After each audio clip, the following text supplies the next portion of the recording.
Alrighty, hey you guys, it's Miss Smith here. Today we're going to work on solving systems of equations by graphing. Okay, so first of all, let's graph this first line. We've got y equals 5/3 x plus 4. We know the y-intercept is that number by itself, so we're going to start with that. That's the plus 4. So we're going to put our dot right here on the y-axis on the 4. And then that number in front of the x, that's going to be our slope. So we need to go up 5/3. So I want to go up 5. Oh, wait, that runs off the graph. So let's put it in reverse and go the other way. Let's go down 5. 1, 2, 3, 4, 5. And then this time we're going to go to the left 3 because we're going in reverse. And that'll put us right here. And that should make a line where the slope is going uphill. And it does. So yay, we did our slope right. Okay, so that's for the first line. Before we graph the other line, let's talk about this for a second. What is the point of this line? What does this line represent? This line represents every possible solution to this equation. So in other words, where y is equal to 4, where y is equal to 4, x is going to be equal to 0. A better way to say that would be where x equals 0, y is going to be equal to 4. So that is a pair of solutions to this problem. It could equal 0, 4. In other words, x is 0 and y is 4. Or it could equal another solution to this equation would be x is -3 and y is -1. So if you were to plug either of these pairs of numbers into the equation, it would make a true statement. Let's do that really quick. So let's plug 0 in. 5/3 times 0 is 0, and then 0 plus 4 is 4. So we would get y equals 4. Is that what we got here? Yeah, for sure. Now here, 5/3 times -3, the 3's would cancel out. You'd be left with a -1. So -5 plus 4 would give us -1, right? So we'd get y equals -1. And is that the number we got over here? Yes. And even the in-between numbers would work also. So we could say x equals -2 and y equals, I'm just guesstimating here, 0.7, something like that. So this line represents all of the xy pairs that satisfy this equation and make them a true statement. Okay? That's really important to know here. So given that we know that this line represents all the possible solutions for this equation, let's go ahead and graph the next line. Okay, we've got -2/3 x minus 3. First of all, graph your y-intercept. That's the number by itself. Here it is a -3, so we're going to put a dot on -3 on the y-axis. And now we're going to go down 2 over 3 to follow our slope. So down 2 over 3. Now you guys, you want the graphs of the lines to cross each other, and you want to be as precise as possible. So I don't want to just draw my line based on these 2 points, because then my line, I'm not perfect. It might go a little bit askew as I go this way. Let me see if I can get my dots to cross each other. So I'm going to go in reverse. I'm going to go up 2 and over 3. See how that lines up with one of the dots from the other graph? That's really what you want for optimum accuracy, okay? Okay, so now we've just graphed this line. And so this line here represents all the possible solutions for this second equation, right? Okay, so now when we're solving a system of equations, what is the problem asking for? The problem is asking for a value of x and a value of y that will satisfy both equations. So what is the only place on this graph that both lines have in common? And it's the place where they cross, right here, right? So this spot is very special. It is an xy pair that will make both of these equations a true statement. And that's why it's called the solution for this system of equations. So now all I have to do, now that I have it circled and I know where it is, all I have to do is write the ordered pair for this spot. It looks like my x value is a -3, and my y value is a -1. And that is my answer. And the reason it's my answer is it makes both of these equations a true statement. Okay? So that's the how and the why. Let's get some practice on it now. Let's do number 2. Let's graph this first one. Looks like our y-intercept is at -4. -4. There we go. What's our slope? It's that number in front of the x. We got 1 over 2. So let's go up 1 over 2. So up 1 over 2, up 1 over 2. If you give yourself a few dots to work with, it can make it easier to figure out where those two lines intersect. So I definitely recommend doing quite a few dots if you can. The next one is negative 3x plus 3. So our y-intercept is the plus 3, so positive 3. And our slope is negative 3. Let's make that into negative 3 over 1. So we're going to go down 3 over 1. 1, 2, 3, down over 1. It's not crossing the line yet, the other line that is, so let's keep going. Down 3 over 1. Oh, looks like we've got a winner there, so let's go ahead and draw our line. And then, where do the two lines intersect? Where do they cross each other? Right here. And that is the solution for this system of equations. It looks like we have an x-coordinate of 2, so I'm going to write 2, and a y-coordinate of negative 3. And that's your answer. This is a set of x and y values that will make both of these equations a true statement. Okay, let's do more. Number 3. By the way, if you feel like you get it, make sure you watch a little bit longer because we got 2 little special cases coming up for you as we work problems 4 and problem 6. So make sure you at least see those 2. Okay, y equals negative 1x minus 3. So the y-intercept is that minus 3 part, minus 3. Now remember that if there's no number given in front of the x, it's going to be a 1 there, and in this case it looks like it's a negative 1. So start at your negative 3 and you do a slope of negative 1 over 1, and then put it in reverse also just so you have plenty of points to work with. The more points you have, the more exact your answer will be, and you want to get the precise answer. You know, if your line's going all over the place, it's going to be really hard to see exactly where they cross. Oh, my lights just turned off. Let me turn back on real quick. Okay, now we're going to do y equals negative 4. So come down here on the y-axis to negative 4, and then take your line straight across. It looks like we have an intersection point. They cross, the two graphed lines that we just drew cross at this point right here.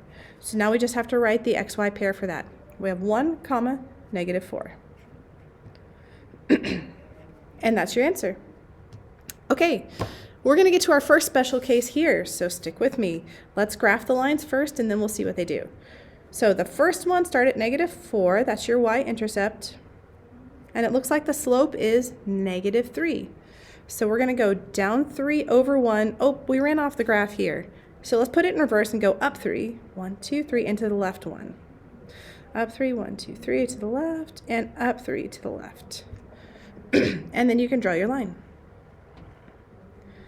All right. Now let's do the second equation.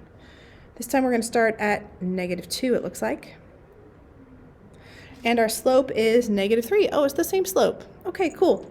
So negative 3 over 1. So 1, 2, 3 over 1. And that's just giving us 2 points, and it's not looking like it crosses yet, so let's do some more. Go back to your original point, put it in reverse. 1, 2, 3 over 1. 1, 2, 3 over 1. Y'all, it's still not crossing. What's going on here? Are these lines ever going to cross? They're never going to cross, are they? They're parallel lines. The definition of parallel lines is they're never going to cross. And the way you can tell from the equation is if the slopes are the same, but the y-intercepts are different, then you know that they'll be parallel lines. You still need to graph them, but it's always nice to kind of have a heads up so you know what you're getting into. Okay, so if they never cross, is there a solution to this system? No, there is no solution because they never cross. If they don't cross, there can't be a solution. So we just say no solution. Like I said, there's another special case, and I want to show you that on the next page, on number 6. Okay, so let's look at this guy. All right, now this guy, are we already solved for y here? Unfortunately, we are not solved for y, so we need to do a little bit of work. I'm going to go ahead and copy this equation down here so I have some room to work with it. Negative 3 minus y minus 2x equals 0. And I'll copy this one right up here. Y plus 2x plus 3 equals 0. Okay, so what we need to do is get the y by itself. I'm going to start with this one. So I could add the 3 to the other side, and I could add the 2x to the other side. But you know what I'm seeing? There's already kind of nothing over here. There's just a 0. What if I took my negative y and I added it to the other side? What would that do? Look at that. Now we've got negative 3 minus 2x on one side and just a y on the other. Hey, we're solved. That was fast and easy. If you like to turn it around the other way, you can. This is not required. And you could put it like that.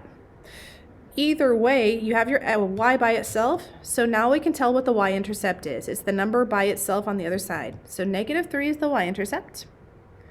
And your slope looks like a negative 2 over 1. So go down 2 over 1. And when you run out of room, put it in reverse, up 2 and to the left. Okay, we've got one line. Let's keep going until we have the other line. All right, so here we need to get the y by itself. So we got to get rid of the 2x and we got to get rid of the 3. We could do the same trick and subtract the y to the other side, but then the y would be a negative y and we'd have to get rid of it. For me, it's just as easy to just go ahead and subtract the 2x and subtract the 3. So we're going to do that from both sides. So over here, we're going to just have y left. And then over on this side, we had to do, let's see, can 0 combine with 2x? No, it can't. So I'll just write the negative 2x. Can 0 combine with negative 3? Sure. What is 0 minus 3? Well, still negative 3, right? So there you go. And you cannot combine these together. You have to leave them separate. But when you think about it, that works for us because this now looks like slope-intercept form, which is exactly what we want. Okay, speaking of that slope-intercept form, what is the intercept? It is at negative 3. Oh, hey, that's nice. Right there. Okay, we're already crossing. And then the slope is negative 2 over 1. Wait a second, that dot's the same. And then we put it in reverse and that dot's the same. Hang on a second. Are these guys actually the same equation? They are the same equation. They just looked up different up here. Sneaky, sneaky. So when you have the same line, just like on top of itself, in other words, the same equation, but it looks different, and then you graph it and it actually turns out to be the same exact line laying on top of itself, then here's what you have. Infinite solutions. There is no limit to the number of solutions you would have to this equation. So we write infinite. Okay? All right, let's also do number 8 just as a little bonus one. But you have heard all of the main things by this point. So number 8, stick with me if you want to. I'm going to copy this equation down here so that I have room to work with it. And I'll copy this one over here so I have room to work with it. Okay, so let's get the 2y by it. Oh, sorry, you can't really see that. There we go. Let's get the 2y by itself. I'm going to subtract it to the other side. So minus 2y. There's other ways to do this. You could have gotten rid of the 6 also, but I mean, both ways work. So now we have negative 2y equals negative 6. And that just went away. So now to get the y by itself, I need to divide through by negative 2. So divide by negative 2 on both sides, and I get y equals, let's see, negative 6 divided by negative 2 gives me a positive 3. Okay, it looks like the first line we want is at y equals 3. So I'll go to my y-axis, draw a dot at 3, and then we're going to go across this way. All right, now let's do some work over here on this one.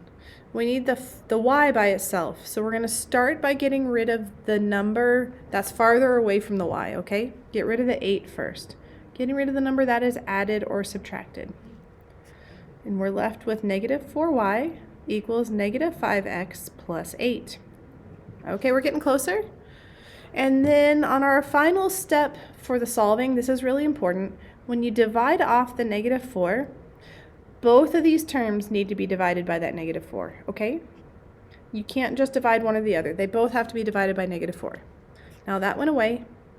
We have y equals, can I simplify this at all? Yeah, I think I can. What is a negative divided by a negative? It's a positive, that's right. So let me just simplify that to a positive 5 over 4x. And then what is 8 divided by negative 4? It's negative 2. So instead of that, I'm going to write minus 2. And now we have our nice slope-intercept form, and we're going to graph it. So we start at negative 2, and we're going to go up 5 over 4. 1, 2, 3, 4, 5. 1, 2, 3, 4. Right there. And does that already intersect with the other line? If it does, which it does, you can stop graphing points. Go ahead and graph your line. And now you can see where they cross. It's at this point right here. Your answer is going to be the coordinate pair for that point. So you've got 4 for the x coordinate, and you've got 3 for the y coordinate. And that is your answer. If you have any questions, ask your teachers. We love helping you guys, and thanks for watching. Bye, guys.